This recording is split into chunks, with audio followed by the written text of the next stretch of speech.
Assalamualaikum warahmatullahi wabarakatuh.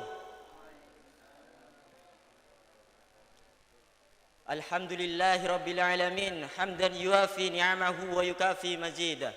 Wassalatu wassalamu ala asrafil anbiya'i wal mursalin wa ala alihi wa ashabihi wa man tabi'ahum bi ihsanin ila yaumiddin. Amma ba'du. Dengan penuh rasa syukur dan semangat mencari ilmu, kami akan mempresentasikan tentang ilmu dan taklid yang mencakup 2 poin. Poin yang pertama, menjelaskan tentang keutamaan ilmu dan pemiliknya, syarat-syarat pelajar dan pengajar, mara bahaya dalam mencari ilmu, macam-macam ilmu dan faedahnya, dan ilmu yang berupa nakliyah dan akliyah yang ditetapkan dalam Al-Quran. Poin yang kedua, menjelaskan tentang taklid dan syarat-syarat serta hukum-hukumnya dalam cabang-cabang ijtihad dan dasar-dasar i'tiqad. Yang mana hal ini sangat layak diketahui oleh para penuntut ilmu yang bermadhab Syafi'i sekalipun bagi orang awam. Karena apa? Karena seorang hamba harus mempunyai 4 hal. Yang pertama ilmu, kedua amal, ketiga ikhlas, dan yang keempat khauf, rasa takut kepada Allah Subhanahu wa ta'ala. Tanpa ilmu seseorang akan menjadi buta, tanpa amal seseorang akan terhalangi, tanpa ikhlas seseorang akan tertipu, dan tanpa rasa takut kepada Allah Subhanahu wa ta'ala seseorang akan menjadi sombong.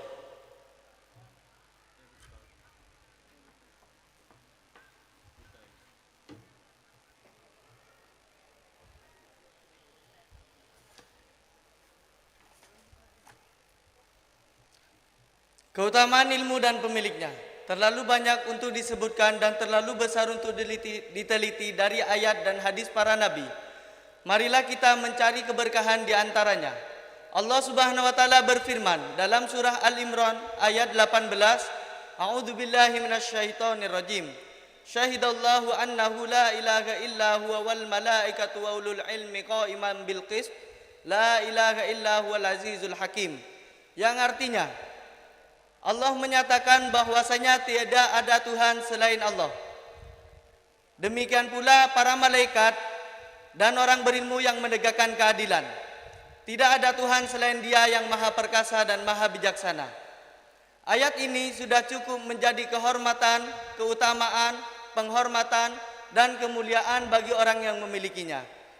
Memulai dengan menyebutkan dirinya sendiri terlebih dahulu, kemudian diikuti dengan menyebutkan para malaikat, dan terakhir menyebutkan orang-orang yang memiliki ilmu yaitu ulama, tanpa menyebutkan umat muslim lainnya.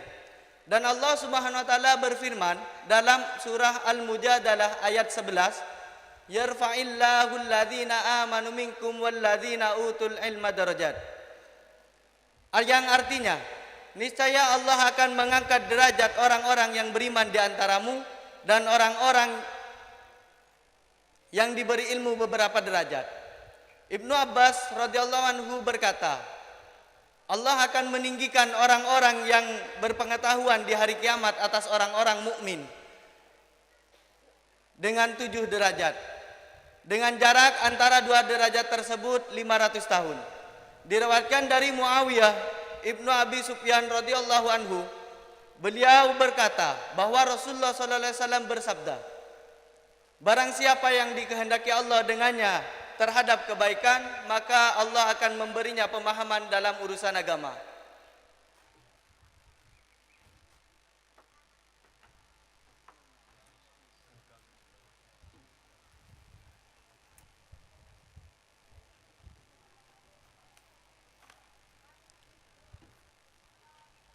Imam Al-Humam Hujjatullah ala ahli Islam Muhammad bin Muhammad Al-Ghazali, beliau berkata, ketahuilah bahwa ilmu dan ibadah merupakan 2 hakikat yang untuknya segala sesuatu yang kamu lihat dan kamu dengar dari karangan para ulama, ajaran para guru, dakwah para pendakwah, dan penelitian para peneliti. Karena keduanya diturunkanlah kitab-kitab dan para rasul-rasul diutus. Dan demi keduanya langit, bumi beserta isinya diciptakan. Jadi, renungkanlah dua ayat dari Al-Quran ini. Salah satunya adalah firman Allah Subhanahu wa taala dalam surah At-Talaq ayat 12. A'udzu billahi minasyaitonir rajim. Allahul ladzi khalaqa sab'a samawati wa minal ardi mithlahunna yatanazzalul amru bainahunna lita'lamu anna Allaha 'ala kulli syai'in qadir wa anna Allaha qad ahata bikulli syai'in ilma. Yang artinya Allah yang menciptakan 7 langit dan dari penciptaan bumi juga serupanya. Perintah Allah berlaku padanya agar kamu mengetahui bahwa Allah Maha Kuasa atas segala sesuatu dan ilmu Allah benar-benar meliputi segala sesuatu. Ayat ini sudah cukup menjadi dalil tentang kemuliaan ilmu, khususnya ilmu tauhid. Yang kedua adalah firman Allah Subhanahu wa taala dalam surah Az-Zariyat ayat 56. A'udzu billahi minasyaitonir rajim. Wa ma khalaqtul jinna wal insa illa liya'budun. Yang artinya, aku tidak menciptakan jin dan manusia melainkan agar mereka beribadah kepadaku. Ayat ini sudah cukup menjadi bukti tentang kemuliaan beribadah dan keharusan mengabdikan diri kepada Allah Subhanahu wa taala. Sesungguhnya hak seorang hamba tidak disibukkan dengan sesuatu apapun kecuali dengan ilmu dan ibadah. Dan tidak menuni apapun kecuali dengan ilmu dan ibadah. Ilmu itu ibarat pohon, sedangkan ibadah ibarat buahnya. Kemuliaan hanya milik pohon karena pohon adalah sumbernya. Kemanfaatan hanya diperoleh dari buahnya.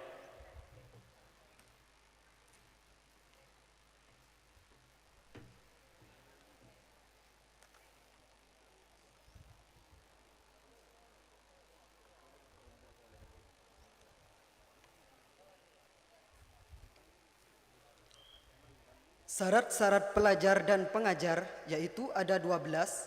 Yang pertama, niatnya harus murni untuk menuntut ilmu, bukan untuk keuntungan duniawi. Yang kedua, memilih ilmu dengan fitrah masing-masing, karena tidak semua orang cocok untuk mempelajari macam-macam ilmu. Yang ketiga, memiliki pemahaman yang mendalam agar yakin terhadap ilmunya. Yang keempat, memahami ilmu secara menyeluruh, baik secara imajinasi maupun keyakinan. Yang kelima, memanfaatkan buku-buku yang berkualitas yang mencangkup dalam berbagai bidang ilmu. Yang keenam, belajar dengan guru yang terpercaya. Yang ketujuh, belajar dengan teman dengan semangat saling membantu, bukan bersaing. Yang kedelapan, tidak menyia-nyiakan ilmu dan wajib menyebarkannya kepada orang yang berhak. Karena hadis Nabi Muhammad sallallahu alaihi wasallam yang artinya, barang siapa yang memiliki ilmu yang bermanfaat kemudian menyembunyikannya, maka Allah akan mengikatnya dengan cambuk dari api neraka. Yang kesembilan, tidak merasa cukup dengan ilmu yang dimiliki, karena ilmu selalu berkembang. Yang kesepuluh, menyadari bahwa setiap ilmu mempunyai batas dan tidak boleh melebihi dan menguranginya. Dan yang kesebelas, tidak mencampur adukan ilmu dengan ilmu yang lain agar tidak membingungkan pemahaman. Dan yang terakhir, hendaknya bagi murid maupun gurunya diperhatikan, khususnya bagi murid, karena guru bagaikan seorang ayah atau bahkan lebih mulia.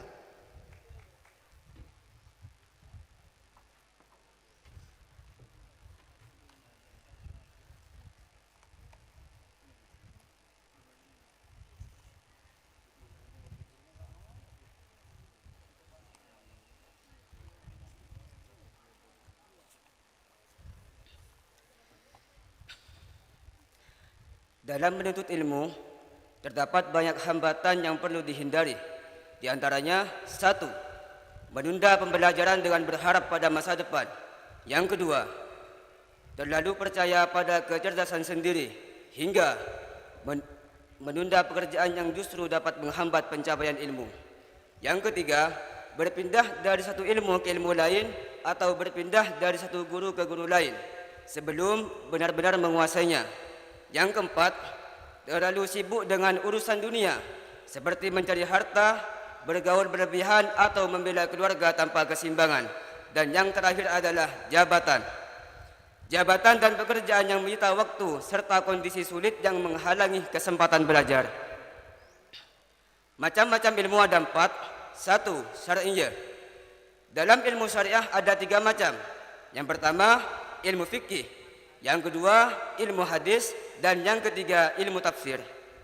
Kedua, adabiyah, yakni sastra.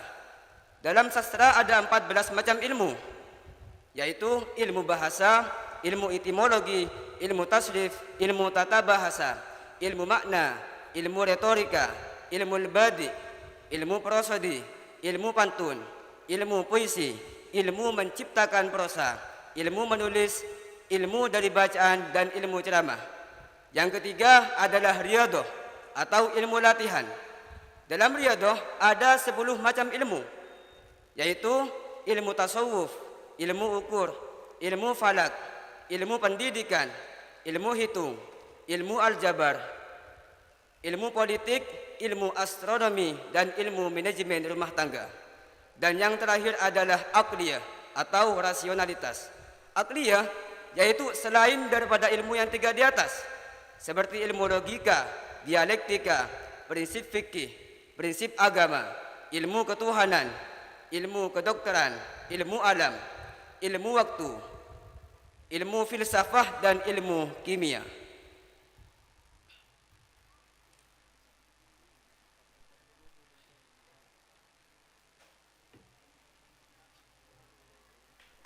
Batas-batas ilmu dan faidahnya. Yang pertama, ilmu fikih. Ilmu fikih ialah ilmu yang mempelajari ilmu tentang hukum praktis seseorang yang melakukan suatu pekerjaan yang diperoleh dari dalil terperinci. Manfaatnya adalah menaati perintah Allah dan menjauhi larangannya. Yang kedua, ilmu tafsir. Ilmu tafsir ialah ilmu yang memahami makna firman Allah termasuk perintah dan larangannya. Manfaatnya adalah mempelajari keajaiban firman-Nya, menaati perintahnya dan menjauhi larangannya. Yang ketiga ilmu hadis riwayah. Ialah ilmu yang meriwayatkan perkataan, perbuatan dan ketetapan Nabi Muhammad sallallahu alaihi wasallam. Manfaatnya adalah menjaga agar tidak terjadi keliruan dalam meriwayatkan hadis. Yang keempat, ilmu hadis diruyah. Ialah ilmu yang meneliti perawi dan keabsahan hadis. Manfaatnya adalah mengetahui mana hadis yang diterima dan mana yang hadis yang ditolak. Yang kelima, ilmu lughah, yakni ilmu bahasa. Ilmu bahasa ialah ilmu yang mempelajari struktur bahasa dan maknanya. Manfaatnya adalah memahami bahasa agar dapat berkomunikasi, menulis pidato, puisi dan lain-lain. Yang keenam, ilmu istiqaq, yakni ilmu derivasi. Ilmu derivasi ialah ilmu yang mempelajari asal usul dan cabang kata. Manfaatnya adalah membedakan antara kata dasar dan turunannya. Yang ketujuh, ilmu tasrif. Ilmu tasrif ialah ilmu tentang perubahan bentuk kata dalam bahasa. Manfaatnya adalah menjaga dari kesalahan berbahasa serta menguasai kefasihan dan berbicara, terutama untuk memahami Al-Quran dan hadis. Yang kedelapan, ilmu nahwu, yakni ilmu tata bahasa. Ilmu tata bahasa ialah ilmu tentang aturan infleksi dan konstruksi kata. Manfaatnya adalah mencegah kesalahan dalam struktur bahasa, terutama untuk memahami Al-Quran dan hadis. Yang kesembilan, ilmu ma'ani, yakni ilmu makna. Ilmu makna ialah ilmu yang mempelajari pelafalan bahasa Arab sesuai konteks. Manfaatnya adalah memahami wacana dan menyusun jawaban yang tepat sesuai situasi untuk memahami Al-Quran dan hadis. Yang kesepuluh, ilmu bayan, yakni ilmu retorika. Ilmu retorika ialah ilmu yang mengajarkan cara mengungkapkan makna dengan berbagai gaya bahasa. Manfaatnya adalah mampu menyampaikan pesan dengan jelas yang sesuai pemahaman penutur, terutama untuk memahami Al-Quran dan hadis.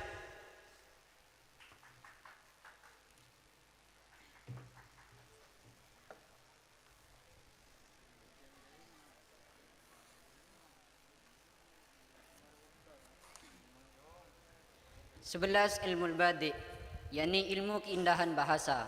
Ilmu badi ialah ilmu yang membahas aspek keindahan dan penyempurnaan tuturan.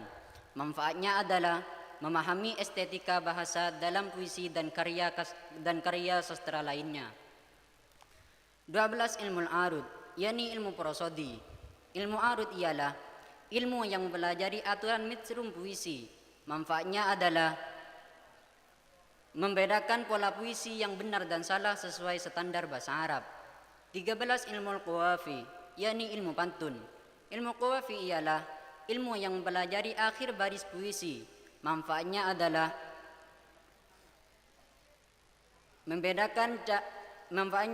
memahami cara membuat puisi yang sesuai aturan dan bebas dari cacat. 15. Ilmu insya'un nathar, yakni ilmu penerbitan atau penulisan prosa. Ilmu insya'un nathar ialah ilmu yang mempelajari cara menyusun karya tulis. Manfaatnya adalah memastikan struktur tulisan tersusun dengan baik dan bebas dari kesalahan. 16. Ilmu kitabah, yakni ilmu menulis. Ilmu kitabah ialah ilmu tentang penempatan huruf dan cara penyusunannya.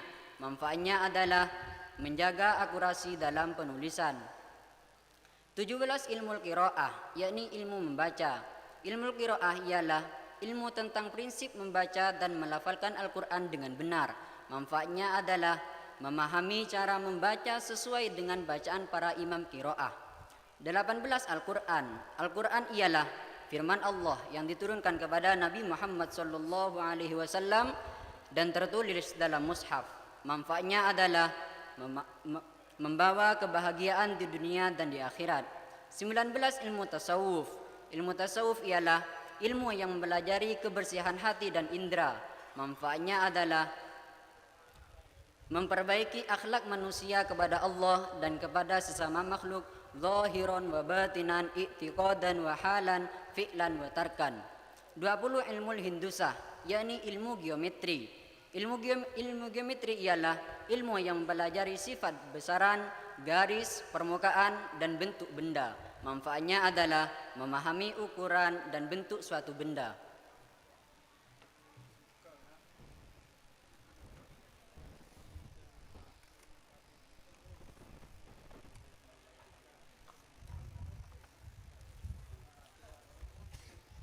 Dua puluh satu. Ilmu hay'ah, ilmu astronomi, ialah ilmu tentang ukuran, sifat dan gerak benda-benda langit.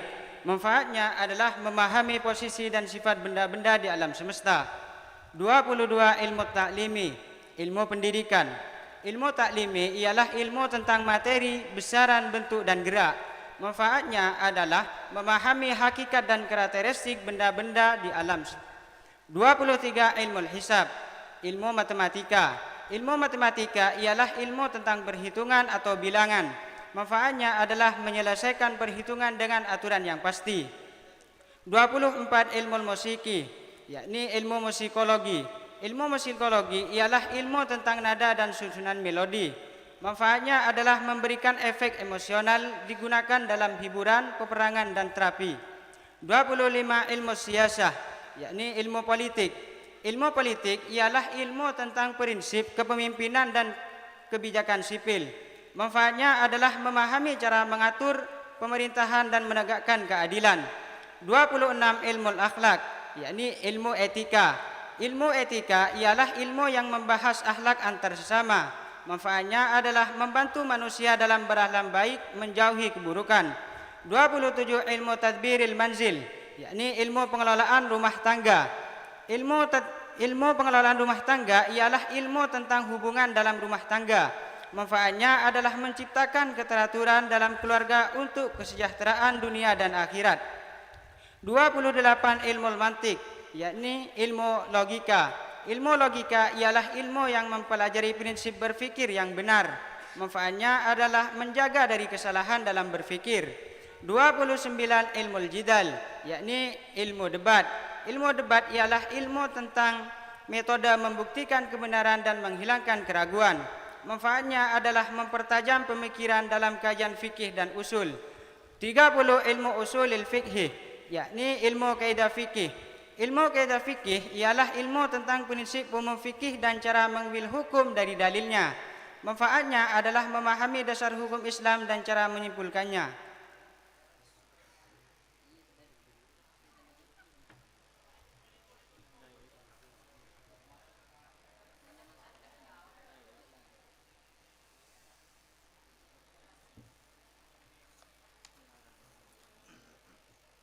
31. Ilmu usuluddin, yakni ilmu tentang agama. Ilmu tentang agama ialah ilmu tentang keyakinan agama berdasarkan dalil tertentu. Manfaatnya adalah memastikan keyakinan agama sesuai dengan ajaran tersebut. 32. Ilmu ilahi, yakni ilmu ketuhanan. Ilmu ketuhanan ialah ilmu tentang prinsip makhluk hidup dan eksistensi. Manfaatnya adalah meneguhkan keyakinan yang benar dan membedakan keyakinan yang salah. 33. Ilmu tabi'i, yakni ilmu pengetahuan alam. Ilmu pengetahuan alam ialah ilmu yang menyelidiki kondisi benda yang dapat berubah. Manfaatnya adalah memahami fenomena alam dan sifat-sifatnya. 34. Ilmu akidah, yakni ilmu teologi.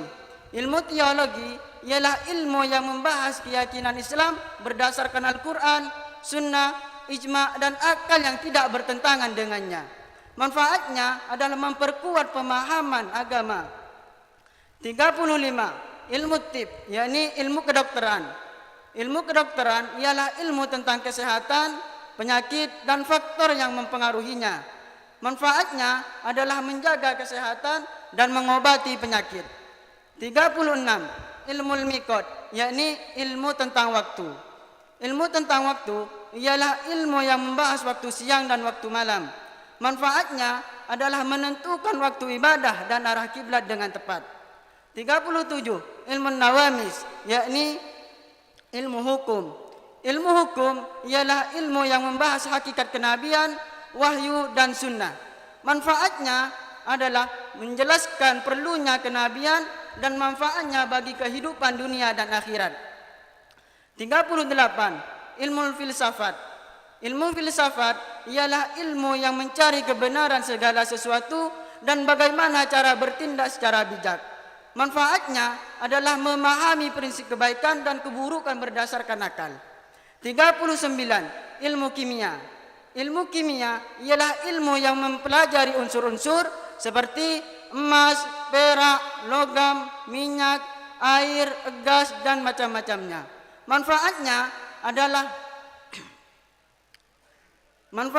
adalah memperoleh manfaat dari bahan-bahan alam. 40. Ilmu aritmatiki, yakni ilmu aritmatika. Ilmu aritmatika ialah ilmu tentang bilangan dan hubungannya. Manfaatnya adalah melatih pikiran dalam berpikir logis dan abstrak.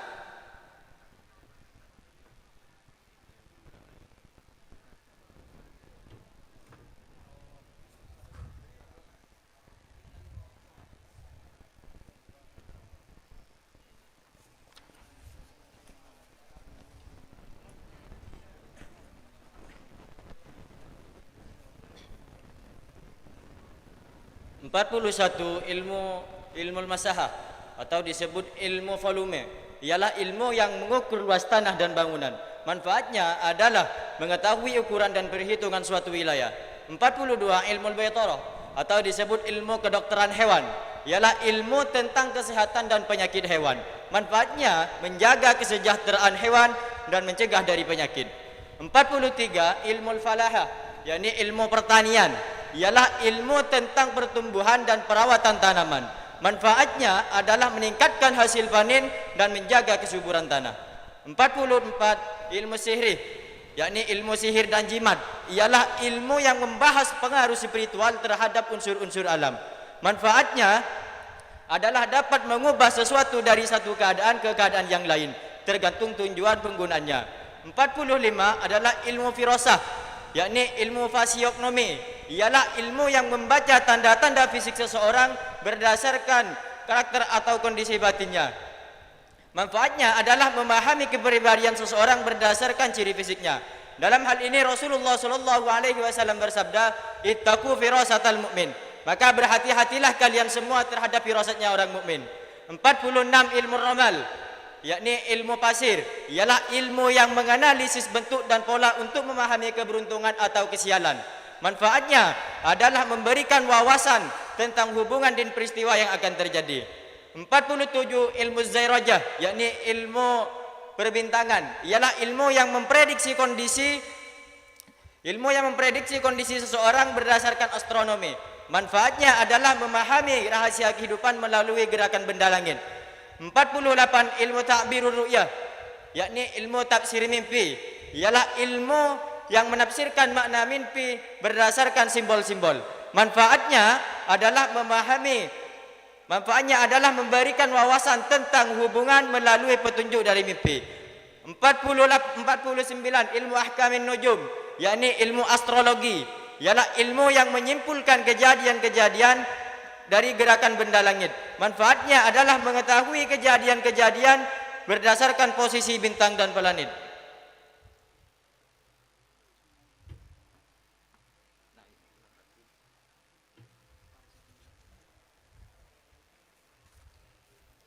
Syekhul Islam Zakaria Al-Ansari mengkelompokkan ilmu menjadi 3.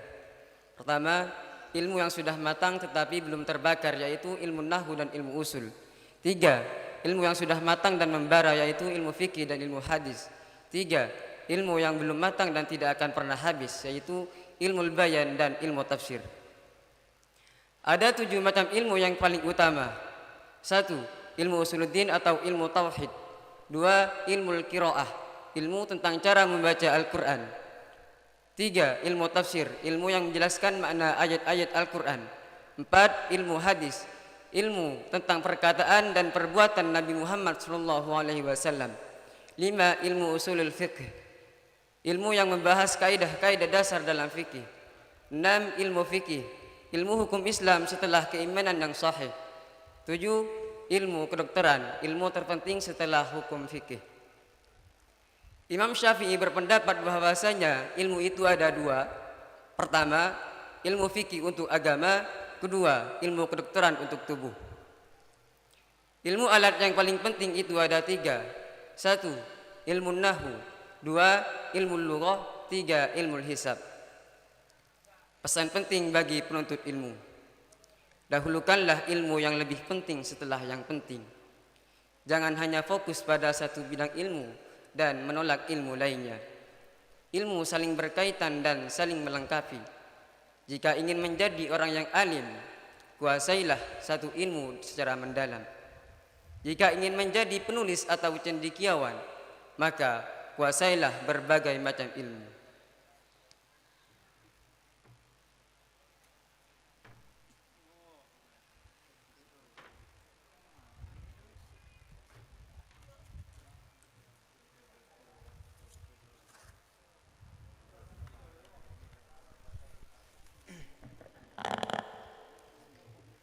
Semua ilmu, baik yang bersifat nakli maupun akli, pada akhirnya bersumber dari Al-Quran.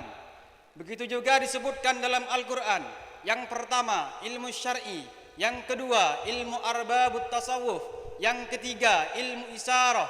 Yang keempat, ilmu faraid. Yang kelima, ilmu nasihat. Yang kelima, ilmu hisab. Yang keenam, ilmu sejarah. Yang ketujuh, 2 ilmu usul. Yang kedelapan, ilmu Arabiyah, yakni ilmu bahasa Arab dalam 12 cabangnya. Yang kesembilan, ilmu khitab. Yang kesepuluh, ilmu nasihah. Dan yang terakhir, ilmu tafsir mimpi. Selain itu, ilmu kedokteran juga dengan dasar ayat Al-Quran. Seperti firman Allah Subhanahu wa ta'ala, "A'udzu billahi minasyaitonir rajim. Wa kulu washrabu wa la tusrifu." Yang artinya, makan dan minumlah kalian dan janganlah berlebihan. Surah Al-A'raf ayat 31. Dan firman Allah Subhanahu wa ta'ala, "A'udzu billahi minasyaitonir rajim. Walladzina idza anfaqu lam yusrifu wa lam yakturu wa kana baina dzalika qawama." Yang artinya, dan orang-orang yang apabila membelanjakan harta, mereka tidak berlebihan dan tidak pula kikir, tetapi menggunakan di antara keduanya secara wajar. Surah Al-Furqan ayat 67. Ilmu nujum, yakni ilmu astronomi, di dalam Al-Quran didasarkan pada ayat-ayat yang menunjukkan keagungan Allah Subhanahu wa ta'ala dalam menciptakan alam semesta. Ilmu debat didasarkan pada berbagai dalil yang mencakup metode argumentasi, pendahuluan dan kesimpulan, serta contoh perdebatan Nabi Ibrahim alaihissalam dengan Raja Namrud dan kaumnya. Ilmu ramal dijelaskan dalam firman Allah Subhanahu wa taala, A'udzubillahi minasyaitonir rajim, au asaratim min ilmin. Jejak sesuatu yang mengandung pengetahuan. Untuk memperoleh ilmu yang benar, seseorang harus berpegang pada 4 dasar syariat, yaitu Al-Quran, Sunnah, Ijma, dan Qiyas. Setiap hal yang tidak memiliki dasar dalam syariat maka dianggap bid'ah yang tertolak dan dapat menyesatkan. Bid'ah dalam syariat hukumnya hanya satu, yaitu haram. Jika ditinjau dari segi makna, ketika ditinjau dari segi makna bahasa, bid'ah terdapat menjadi 5 hukum.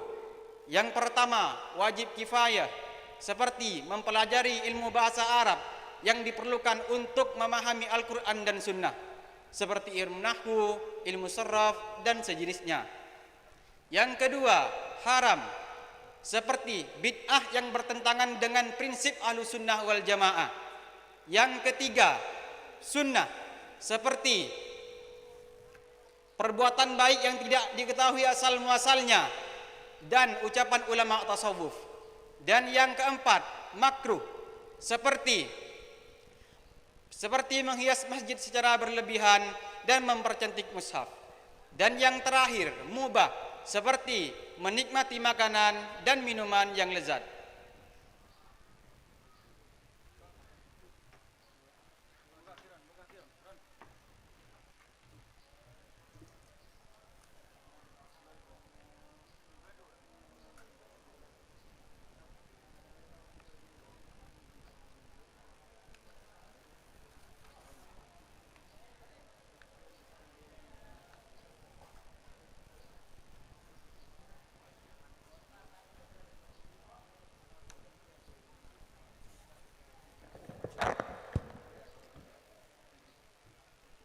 Taklid adalah mengambil dan mengamalkan pendapat imam mujtahid tanpa mengetahui dalilnya. Sayyid Umar bin Jamal berkata, apabila seseorang merasa perbuatannya sesuai dengan perkataan imam, maka ia telah menirunya dan tidak perlu mengucapkan peniruan tersebut. Asy-Syaikh Ibnu Hajar berkata dalam kitab Al-Khairatul Hasan, setelah beliau menukil hadis ikhtilafu ummati rahmah, maka wajib bagi kita untuk meyakininya bahwa perselisihan di antara para imam dari kalangan Ahlus Sunnah wal Jamaah dalam masalah cabang yakni furu adalah hal yang hanya bisa dipahami oleh para ulama, sementara orang awam tidak bisa menilainya sendiri. Oleh karena itu, mencela atau meremehkan para imam adalah perbuatan tercela yang dapat menyesatkan. Sebagai contoh, Imam Ad-Daruqutni pernah mengkritik Abu Hanifah. Begitu pula Abu Nuaim yang tidak menyebutnya dalam kitab Al-Hilyah, tetapi justru menyebut ulama lain yang memiliki tingkatan keilmuan dan kesulitan lebih rendah. Imam Asy'arani dalam kitab Al-Mizan, Ibnu Hajar dalam kitab Al-Khairatul Hasan, serta Yusuf bin Abdul Hadi Al-Hambali telah mencatat pujian para ulama terhadap Imam Abu Hanifah. Di antara mereka adalah Imam Syafi'i yang berkata, aku memohon keberkahan kepada Allah di makam Abu Hanifah. Aku pergi ke makamnya, lalu jika aku memiliki suatu keperluan, aku sholat 2 rakaat dan memohon kepada Allah Subhanahu wa taala di makamnya, dan segera dikabulkan. Bahkan ketika Imam Syafi'i sholat di makam Abu Hanifah, beliau tidak membaca doa kunut dalam sholat subuh. Ketika ditanya alasannya, beliau menjawab, sebagai bentuk penghormatan kepada pemilik makam ini.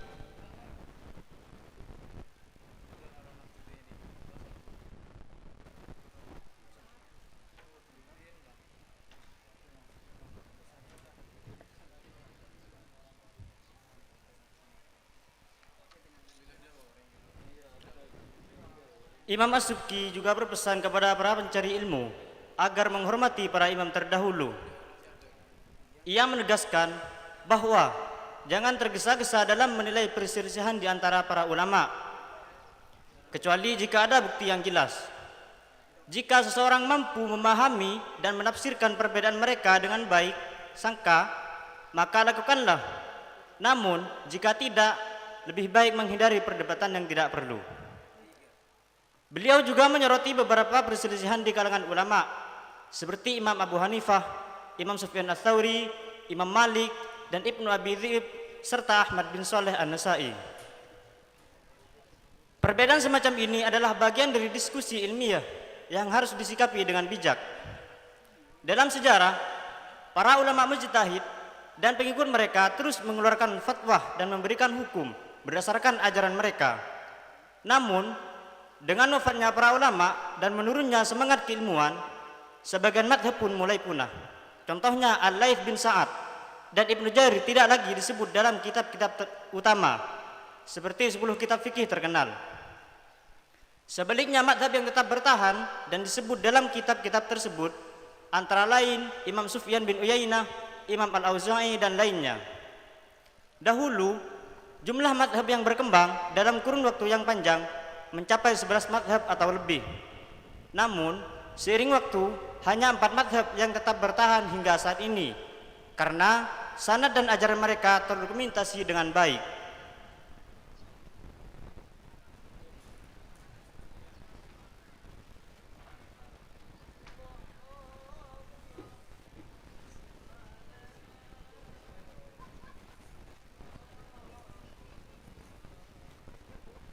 Seorang yang bukan mujtahid mutlak wajib mengikuti salah satu madhab dari 4 madhab utama, yakni madhab Hanafi, madhab Maliki, dan madhab Syafi'i, dan madhab Hambali. Ia tidak diperbolehkan menggunakan ayat Al-Quran dan hadis sebagai dalil sendiri dalam menetapkan hukum, karena memahami dan menyimpulkan hukum dari dalil-dalil tersebut hanya boleh dilakukan oleh ulama yang memenuhi syarat ijtihad. Allah Subhanahu wa taala berfirman dalam Quran surah An-Nisa ayat 83, "Wala rudduhu ila rasuli wa ila ulil amri minhum la'alimahu alladhina yastanbituna." Yang artinya, dan seandainya mereka mengembalikannya kepada Rasulullah atau kepada ulil amri di antara mereka, niscaya orang-orang yang menyelidikinya di antara mereka mengetahuinya. Ayat ini menegaskan bahwa hanya mereka yang memiliki keahlian dalam ilmu agama yang berhak menyimpulkan hukum, bukan sembarang orang. Seorang mujtahid haram baginya untuk bertaklid atau sekedar mengikuti pendapat orang lain tanpa melakukan ijtihad sendiri. Hal ini karena ijtihad adalah tugas utama mujtahid, sedangkan taklid hanya berlaku bagi mereka yang tidak memiliki kapasitas untuk berijtihad. Namun, para ulama menyebutkan bahwa mujtahid mutlak yang mandiri dengan kualifikasi lengkap sebagaimana yang ada pada masa awal Islam sudah punah sejak sekitar 600 tahun yang lalu. Hal ini ditegaskan oleh Imam Ibnu Salah. Bahkan beberapa ulama menyatakan bahwa di zaman sekarang tidak ada dosa bagi umat Islam yang tidak mampu mencapai tingkat ijtihad mutlak, karena manusia saat ini sudah tidak memiliki kemampuan intelektual dan keilmuan seperti para mujtahid terdahulu.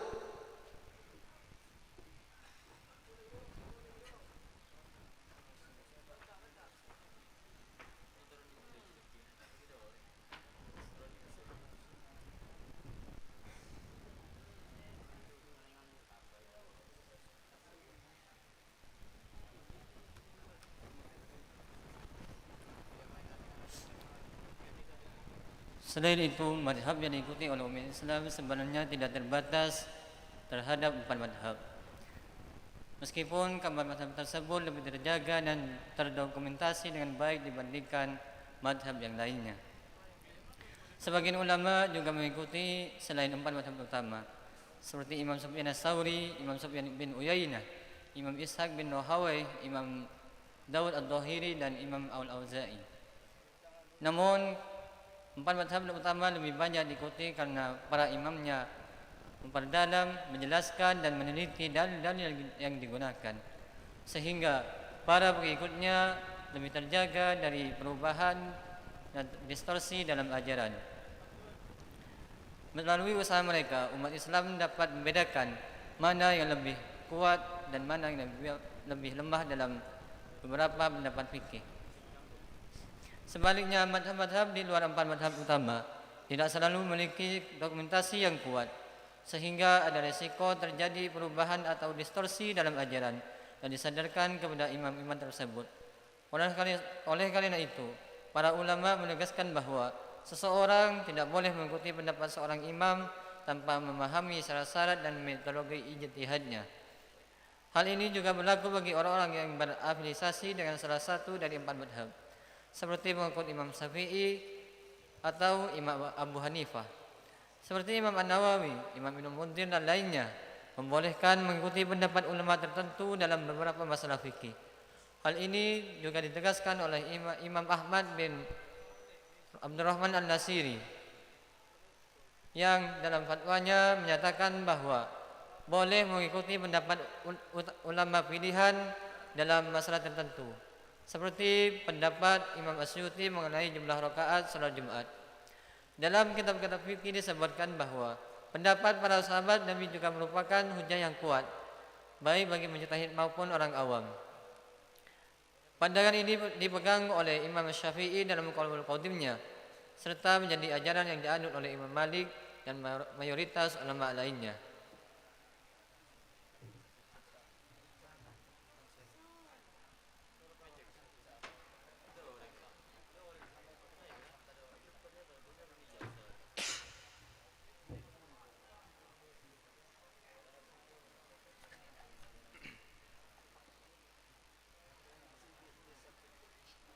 Dalam kondisi tertentu, seseorang boleh mengambil pendapat yang berbeda dari imam madhabnya, asalkan memenuhi syarat-syarat berikut.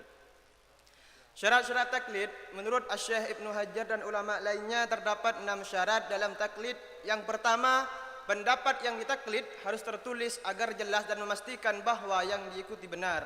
Yang kedua, orang yang bertaklid mengetahui syarat-syarat dalam taklid.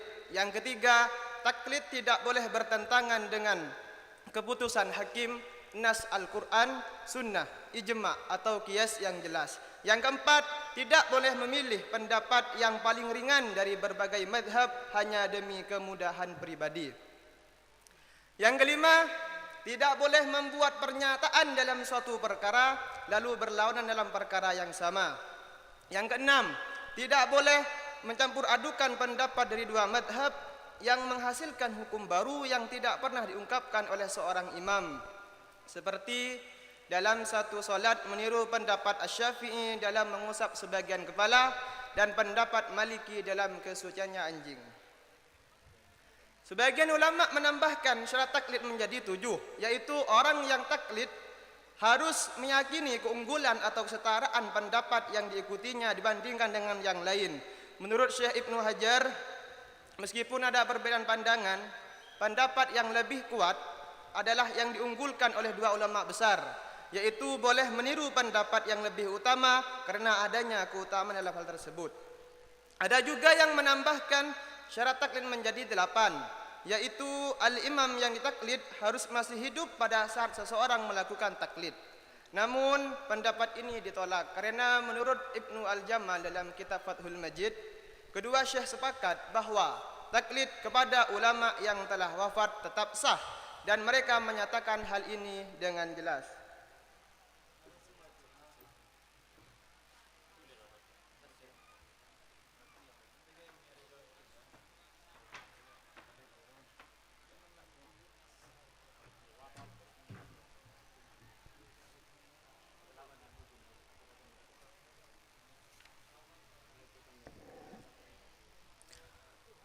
Menurut ulama mutakhirin seperti Syekh Ibnu Hajar, seseorang boleh berpindah dari satu madhab ke madhab yang lain, baik sementara maupun secara tetap, bahkan hanya karena keinginan, selama tidak ada rekayasa atau manipulasi hukum. Dalam kitab Al-Fawaid dijelaskan bahwa diperbolehkan mengamalkan pendapat yang lebih lemah, kecuali jika jelas-jelas bertentangan dengan kebenaran. Seseorang juga boleh memberikan fatwa berdasarkan pendapat tersebut dalam bentuk bimbingan yang disebut taklid sebelum perbuatan. Syekh Ibnu Hajar berkata dalam kitab Al-Fawaid menjelaskan bahwa jika seseorang melakukan ibadah tanpa mengikuti pendapat yang menyatakan sahnya amalan tersebut, maka ia wajib mengulanginya jika tahu kesalahannya saat melakukannya. Namun, jika ia lupa atau tidak tahu, maka ia boleh mengikuti pendapat yang membatalkan hukum sebelumnya. Dalam kitab Nihayatu Sauli Ibad disebutkan bahwa orang awam yang tidak mampu memahami hukum dari dalil wajib bertanya kepada ulama dan boleh bertaklid. Berdasarkan firman Allah dalam Quran surat Al-Anbiya ayat 7, A'udzu billahi minasyaitonir rajim. Bismillahirrahmanirrahim. Fas'alu ahla dzikrih in kuntum la ta'lamun. Sedangkan ulama yang belum mencapai derajat ijtihad tetap wajib bertaklid.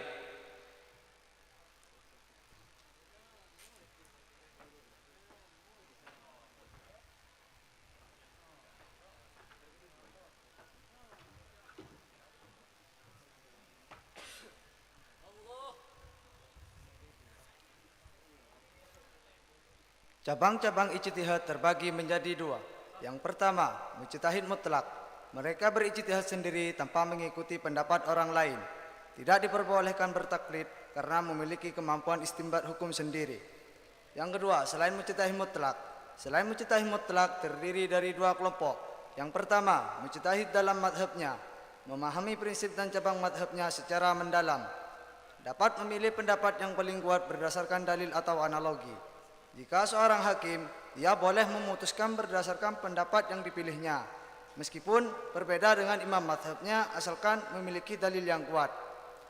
Jika memutuskan berdasarkan madhab tetapi meyakini kelemahannya, maka keputusannya tidak sah dan harus dibatalkan.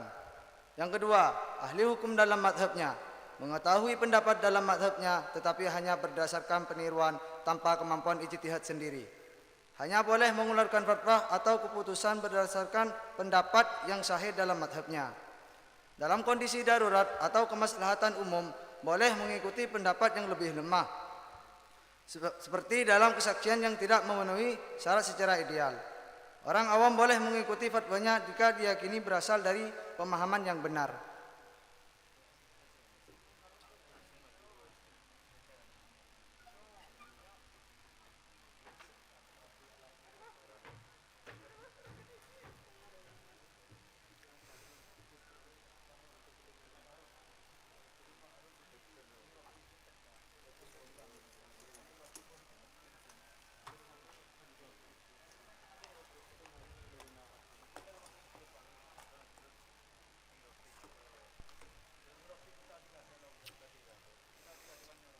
Orang yang tidak berilmu terbagi menjadi dua jenis. Yang pertama, orang awam yang mengikuti madhab. Yang kedua, orang awam yang tidak mengikuti madhab. Orang awam yang mengikuti madhab, keyakinannya sah jika dia mengikuti pendapat yang lebih kuat di dalam madhabnya. Dan dia tidak boleh berfatwa atau mengamalkan pendapat yang lemah, kecuali dalam keadaan darurat atau kepentingan tertentu.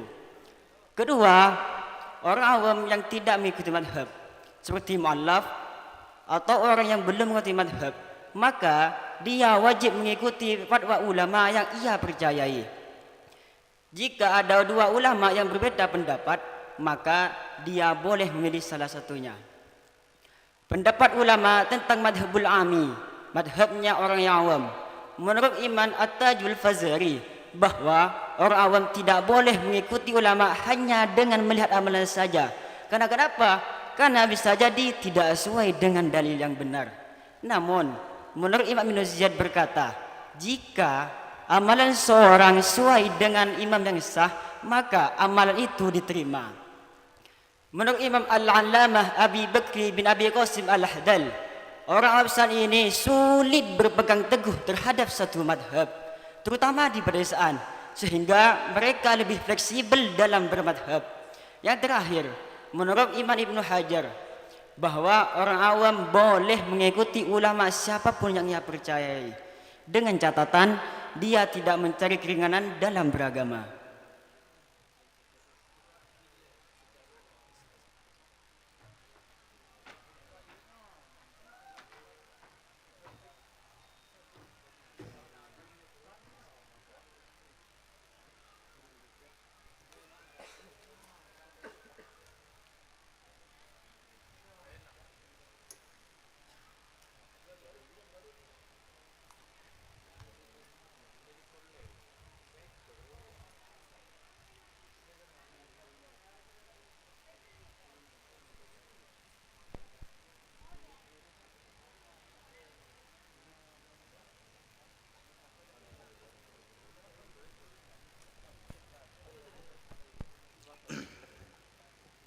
usul i'tiqad, keimanan dan larangan taklid dalam tauhid.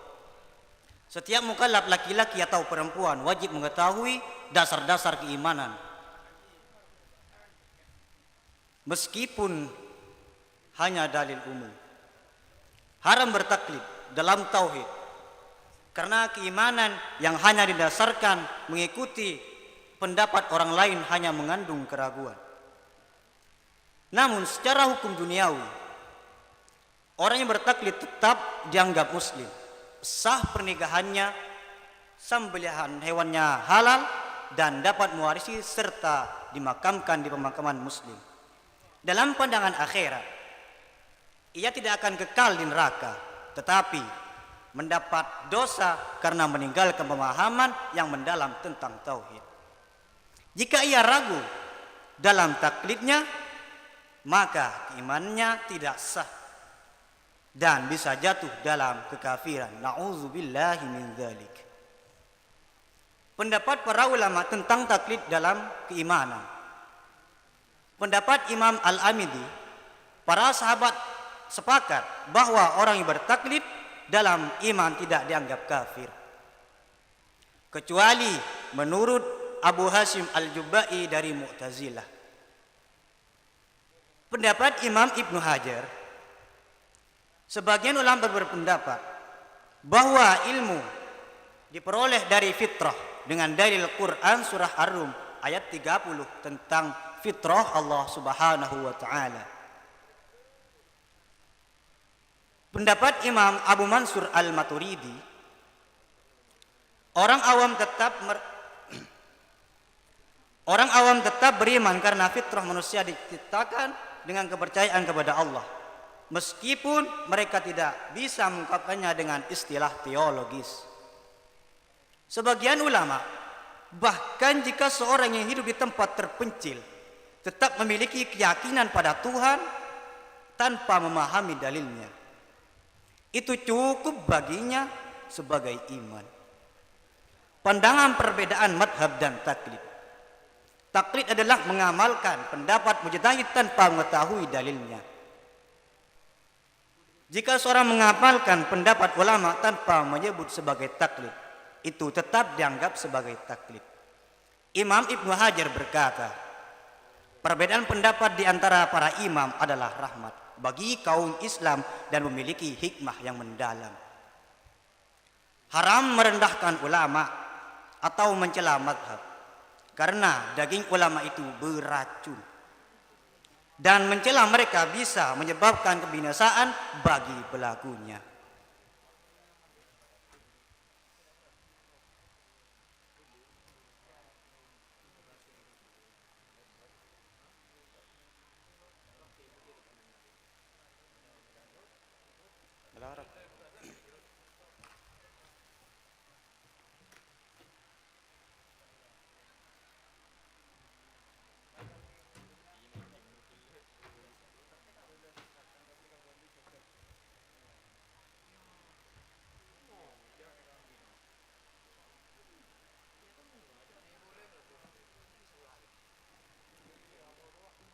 Demikianlah penyampaian tentang taklid dan ilmu dari kitab Al-Fawaidul Makkiyah Fima Yahtajuhu Talabatus Syafi'iyah. Sebuah ringkasan yang insyaallah penuh hikmah bagi para penuntut ilmu, khususnya dalam memahami madhab Syafi'i. Kemudian kami akan menyampaikan sebagian nahwul qulub, nahwu yang berbasis tasawuf dari apa yang kami kaji. Semua pelajar syariat akan mempelajari ilmu alat, yaitu ilmu nahwu, ilmu saraf, dan ilmu lughah, untuk mengetahui firman Allah Subhanahu wa taala, sabda Rasulullah sallallahu alaihi wasallam, dan ijtihad ulama dikarenakan menggunakan bahasa Arab. Maka ilmu alat tersebut adalah untuk memahami kalamul Arab. Maka tiada bahasa termulia melebihi bahasa Arab. Tiada kalam yang lebih mulia melebihi kalamullah. Seperti yang sudah kita ketahui, kalam tersusun dari kalimat yang dirangkai, dan kalimat tersebut ada 3, yaitu isim, fi'il, dan huruf. Maka tiada kalimat yang melebihi kalimat tauhid, yaitu la ilaha illallah. Tiada isim yang lebih jelas daripada ismullah. Tiada fi'il yakni tindakan melainkan hanya tindakan Allah. Tiada huruf yakni perantara melainkan taufik dari Allah dan kehendak Allah Subhanahu wa taala. Seperti yang kita ketahui, kalimat ada kalanya mu'rab dan mabni. Maka sesuatu yang mu'rab adalah sesuatu yang dapat dirubah di akhir. Yang dapat dirubah di akhir. Macam mu'rab ada 4. Yang pertama rafa, diangkatnya derajat di akhirat. Yang kedua nasab, diberi kedudukan di akhirat. Ketiga khafad, direndahkan di akhirat. Dan yang keempat jazm, penantian terhadap kehendak Allah Subhanahu wa taala. Sedangkan mabni adalah ketentuan yang tak akan dirubah. 1. Mabni dhammah, golongan yang telah dikumpulkan, berkumpul dengan orang-orang pilihan yang sangat agung. 2. Mabni fathah, golongan yang telah ditentukan untuk diberi pinta taubat atau ampunan. 3. Mabni kasrah, golongan yang telah ditentukan dalam kehancuran. Dan yang keempat, mabni sukun, golongan yang telah ditentukan dalam penantian kehendak Allah Subhanahu wa taala. Seperti yang kita ketahui, marfu'atul asma, sebutan-sebutan yang diagungkan adalah merupakan mubtada, khabar, fa'il dan naibul fa'il. Yang pertama mubtada adalah zat yang selalu dikedepankan, yang tiada lain Allah. Kedua khabar atau berita, tiada berita yang lebih benar melainkan berita yang telah disampaikan oleh Allah. Ketiga fa'il atau pelaku, tiada pelaku melainkan hanya Allah. Keempat naibul fa'il atau wakil pelaku, tiada wakil Allah melebihi ayatullah. Seperti yang kita ketahui, mansubatul asma, sebutan-sebutan yang diberi kedudukan. Yang pertama maf'ul bih, kedudukan yang didapatkan dengan bertaat. Kedua maf'ul mutlaq litaukid, kedudukan yang didapatkan dengan bersungguh-sungguh dalam beribadah. Yang ketiga maf'ul mutlaq lil hay'ah, kedudukan yang didapat dengan meniru orang-orang pilihan. Keempat maf'ul mutlaq lil marrah, kedudukan yang didapat dengan melakukan bermacam-macam ibadah. Kelima maf'ul ma'ah, kedudukan yang didapat dengan bersama Allah, yakni muqarabah, musyahadah, fana bersama Allah, baqa bersama Allah. Keenam maf'ul li ajli, kedudukan yang didapatkan bagi orang yang memiliki uzur atau alasan karena tidak bisa melakukan ibadah. Ketujuh maf'ul fi, kedudukan yang didapatkan dari waktu dan tempat yang diagungkan oleh Allah Subhanahu wa taala. Kedelapan hal, kedudukan yang didapat dengan menjaga diri. Kesembilan tamyiz, kedudukan yang didapat dengan kemampuan membedakan baik buruk, halal dan haram dalam ilmu pengetahuan syariat. Kesepuluh tahdir, kedudukan yang didapatkan dengan memberikan nasihat. Kesebelas ikhtisos, kedudukan yang didapatkan dengan pengakuan beristighfar dan bertaubat. Kedua belas istisna, kedudukan yang didapat dengan i'tiqad yang benar. Seperti yang kita ketahui, mahfudatul asma, sebutan-sebutan yang dihinakan. Yang pertama huruf jar, kehinaan karena merespon iblis, setan, syahwat dan nafsu. Kedua kasrah, kehinaan yang didapat karena tidak melepaskan sifat-sifat yang hina. Ketiga idhafah, kehinaan yang didapat karena keburukan tapi bersandar pada nasabnya dan gurunya, tapi membiarkan dirinya dalam keburukan. Lalu yang terakhir adalah majazumatul af'al, tindakan atau perilaku yang menunggu keputusan Allah kelak di akhirat. 1. Jazam fi'il mudhari adalah tindakan yang lebih dan menunda-nunda, adalah tindakan yang labil dan menunda-nunda dalam kebaikan sehingga meninggal, maka menanti-nanti keputusan Allah. Kedua, jazam fi'il amar, diam atau tidak bertindak dalam hal apa yang telah diperintahkan oleh Allah Subhanahu wa taala sehingga meninggal, maka kelak akan menanti keputusan Allah. Sekian, semoga bagian nahwu berbasis tasawuf ini menjadi dorongan dan pemahaman bahwa ilmu nahwu adalah alat untuk makrifat kepada Allah Subhanahu wa taala. Karya Kiai Haji Muhammad Asim bin Kiai Haji Ismail. Semoga ilmu yang kami sampaikan tidak hanya menambah wawasan, tetapi juga menjadi pembimbing kita dalam meniti jalan kebenaran. Seterusnya, kami mengucapkan terima kasih sebanyak-banyaknya kepada guru-guru kami yang dengan penuh keikhlasan membimbing dan mengarahkan kami dalam menuntut ilmu. Semoga Allah Subhanahu wa taala membalas kebaikan mereka dengan keberkahan, mengangkat derajat mereka di dunia dan akhirat, serta memberikan panjang umur, kesehatan, dan istiqomah dalam mengajarkan ilmu yang bermanfaat. Semoga kita termasuk hamba-hamba yang diberi pemahaman mendalam, istiqomah dalam kebaikan, dan selalu ada pada lindungan serta rahmatnya. Amin amin ya rabbal alamin. Thumma assalamualaikum warahmatullahi wabarakatuh.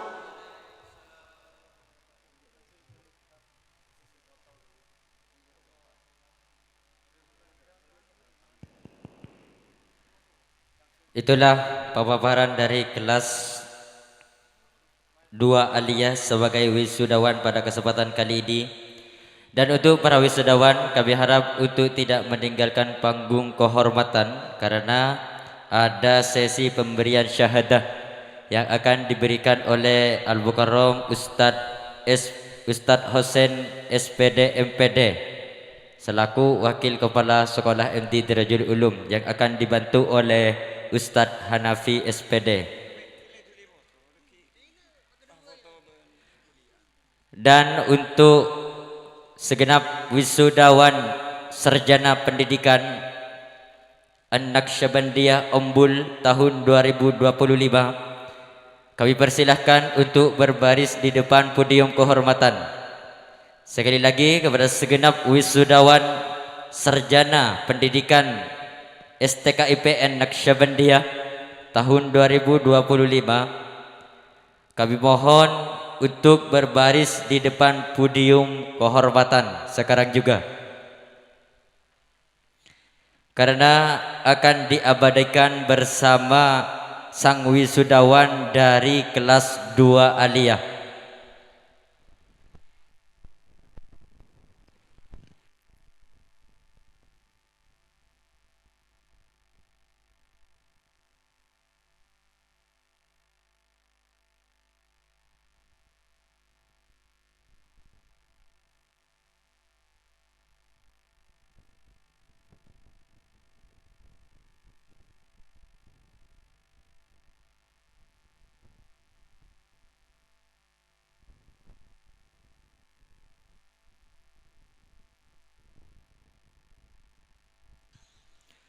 Kepada koordinator dari wisudawan sarjana pendidikan STKIPN Naqsyabandiyah Umbul, kami mohon untuk mengkoordinir wisudawan agar berbaris di depan podium kehormatan sekarang juga, karena akan segera didokumentasikan bersama wisuda aliyah, karena waktu kini kian malam.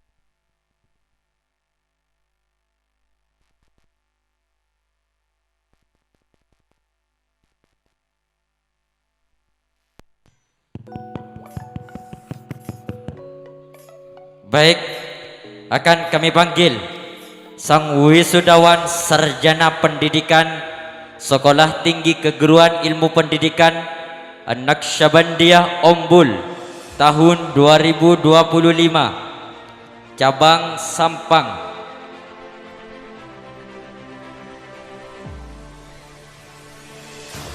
Wisuda pertama Muhammad Holis SPD dengan tanggal lahir Sampang 06/06/2002, putra dari Bapak Alpawi. Sedangkan wisuda kedua ABD Asis SPD Sampang putra dari Bapak ABD Hanan. Sedangkan wisuda selanjutnya Yasa SPD Sampang 0608 2003, putra dari Bapak Haji Abdurrahman. Selanjutnya Ihya Ulumuddin SPD Sampang 2805 2002, putra dari Bapak almarhum Roib. Sedangkan selanjutnya M Hasan SPD Sampit 0403 2000, putra dari Bapak Abdul Ghafur. Selanjutnya Muhrofik SPD bin Rosid dengan tanggal lahir Pontianak 0108 2003. Selanjutnya Sakur SPD putra dari Bapak Bukri dengan tanggal lahir Pontianak. Selanjutnya Zainur Rahman SPD putra dari Bapak Ahmad Mutali dengan tanggal lahir Pontianak 10/10/2000. Selanjutnya Abrori SPD Sampang 06/10/2002, putra dari Bapak Haji Yaski. Selanjutnya Sohibul Hizar SPD. Selanjutnya Fathur Rosi SPD alamat Pontianak.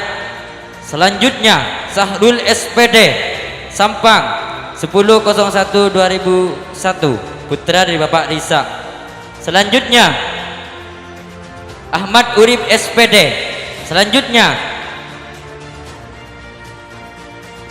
Sukron Makmum SPD Sampang 2408 2002, putra dari Bapak Haji Saidi. Selanjutnya Sohibul Izzal SPD Sampang 03/12 2001, putra dari Bapak Suadi. Selanjutnya Saiful Ansori, dan wisuda yang terakhir Muzammil SPD dengan tanggal lahir Kubu Padi 20/07/2002, putra dari Bapak Samuri.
Wisudawan Sarjana Pendidikan Sekolah Tinggi Keguruan Ilmu Pendidikan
Ahmad Urip SPD, Sukron Makmum SPD, Sohibul Izzal SPD, Saiful Ansori, Muzammil SPD.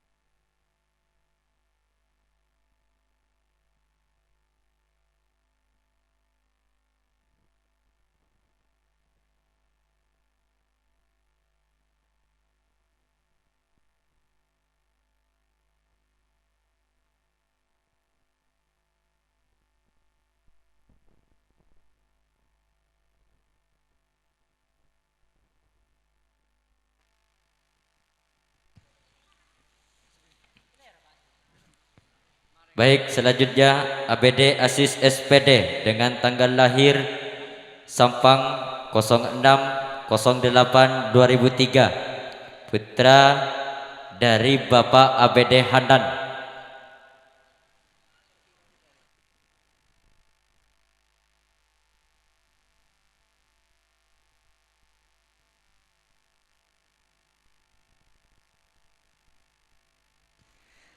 Selanjutnya Yasa SPD dengan tanggal lahir Sampang 06/08/2003, putra dari Bapak Haji Abdurrahman.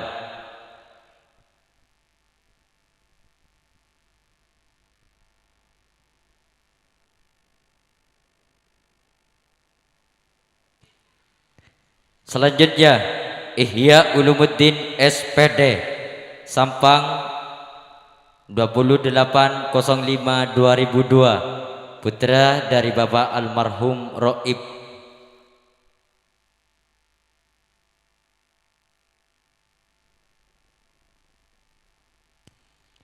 Selanjutnya M Hasan SPD dengan tanggal lahir Sampit 04/03/2000, putra dari Bapak Abdul Ghafur.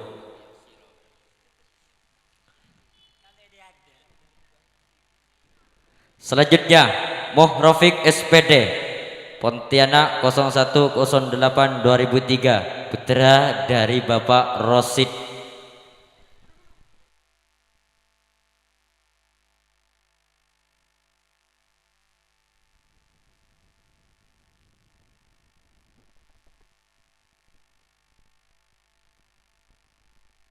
Selanjutnya Zainur Rahman SPD Pontianak 10/10/2000, putra dari Bapak Ahmad Mutali.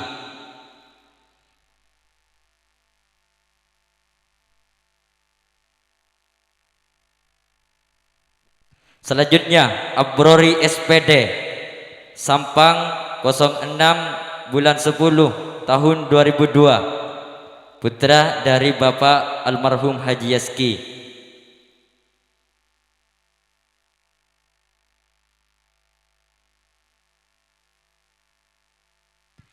Selanjutnya Sohibul Hizar SPD.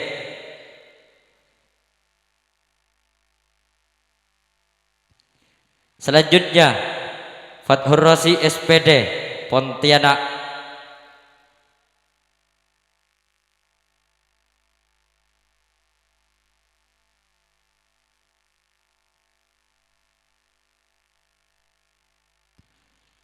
Selanjutnya Sahrul SPD Sampang dengan tanggal lahir 10/01/2001, putra dari Bapak Risa.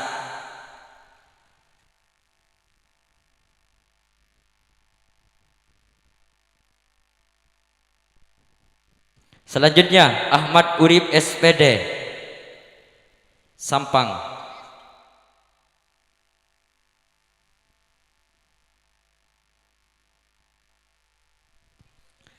Selanjutnya Syukron Makmum SPD Sampang dengan tanggal lahir 24/08/2002, putra dari Bapak Haji Saidi.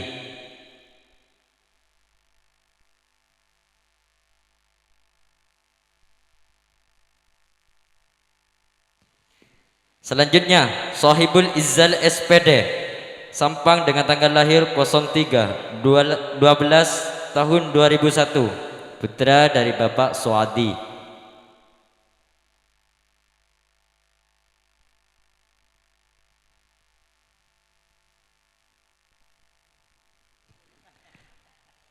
Selanjutnya Saiful Ansori